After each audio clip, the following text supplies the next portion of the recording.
Welcome to another edition of Frankly Green Bay, brought to you by Terra Verde Coffee of Chilton, where I introduce to you creative people throughout northeastern Wisconsin.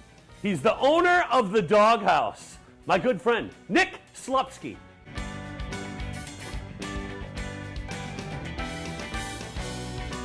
And welcome to Frankly Green Bay, Nick Slupski. How you doing, buddy? Good. To How you doing, Frank? You're on TV, buddy. Hey, that's awesome. You're the cheese curd king, Yes, I am. and I am something. The king of rock and roll, something like that. Okay. The Doghouse has really become quite a success. That's why you're here, talking about your creative process. And how many people are you employing now? Well, it's on average, if we have a decent event, like say the farmers market, we have 5 Okay. on.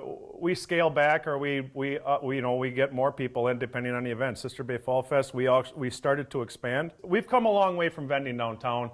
Our menu, we're a food trailer. It's not just, some people just say, well, he's the hot dog guy or whatever. Yeah.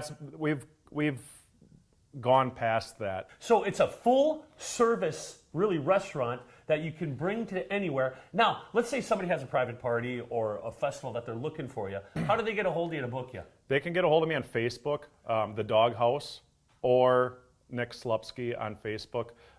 Either way, you inbox me or put a message on my wall or inbox me, and that's how we can get the ball rolling. Yeah. There's really no event too big or too small. Now, you like rock and roll music because we see you around these events all the time. Oh, yes. Let's talk about some of those events. I mean, your hot dog cart, or whatever would you call it? Well, it was, when we first started out, it was just strictly vending downtown. Yeah. And we did off-site auctions where they wouldn't be in an auction house, but they would do auctions at properties and stuff like that. So I would do that, and the lunch scene downtown, and I would do the night scene Thursday, Friday, Saturdays downtown. Yeah. Slowly evolved to doing some Packer games. We used to set up in front of the practice field. Yeah. On Lombardi, or not Lombardi, but Oneida and Armed Forces Drive. And then from there, slowly developed into other things, got into the farmers market. Tell me some of the festivals that you're doing this summer, too, that you did. Well, we do a whole bunch of different variety of festivals. We started out Memorial Day weekend. We're up in Sturgeon Bay for their Fine Arts Festival, Memorial Day weekend. We've done a bunch of things. Last year, we started up in Sister Bay. Door County actually officially started for us last year. Okay. We did Marina Fest, and then we did Sister Bay Fall Fest. And then what happened there is people started calling me up there to get involved with all their events up there. All right, let's talk about the Cheese Curd King shirt. It's staring in everybody's face. What does it mean?